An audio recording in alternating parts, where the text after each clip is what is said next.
Well, first of all, thank you for allowing me to be here to share my voice and just glory to God just to be president. Thank y'all for all sharing the work that y'all doing, and I thank y'all for continuing to keep showing up because I know at times we want to give up. But how my story started, 2019 changed my life forever. In May, so the first event happened in May.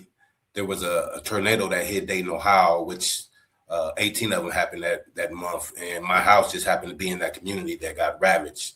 And then 35 days later after that, there was a mass shooting in downtown Dayton in the Oregon district. It's a popular entertainment district where it's just nothing but food and restaurants and bars and stuff like that.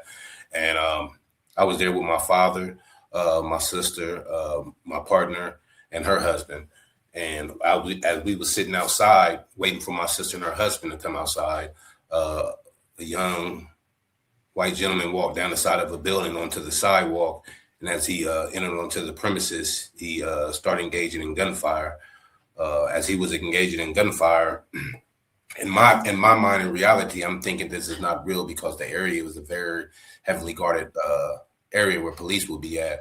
But as he's continuing to fire, he walks through where me and my father was standing in between cars to get to the other side of the street as he continued to keep shooting to go into another club or bar, as you consider. What? But as but No. as he Hmm.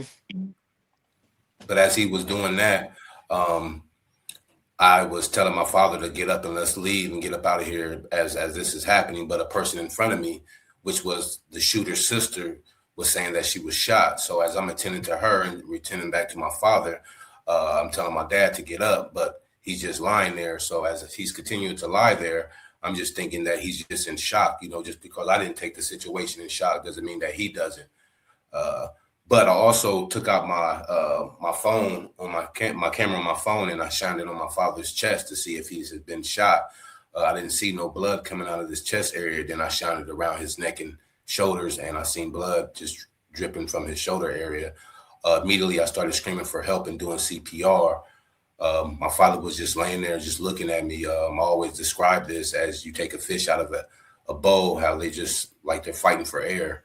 While I was administrating CPR, I could see that it wasn't helping, so I stopped and just wrapped my arms around my father and just kept telling him I loved him. And that was the night that created a purpose-driven passion that was created through misery and hell at that moment. At the beginning of this journey, people always say, Dion, at least you was there with your father in those last moments.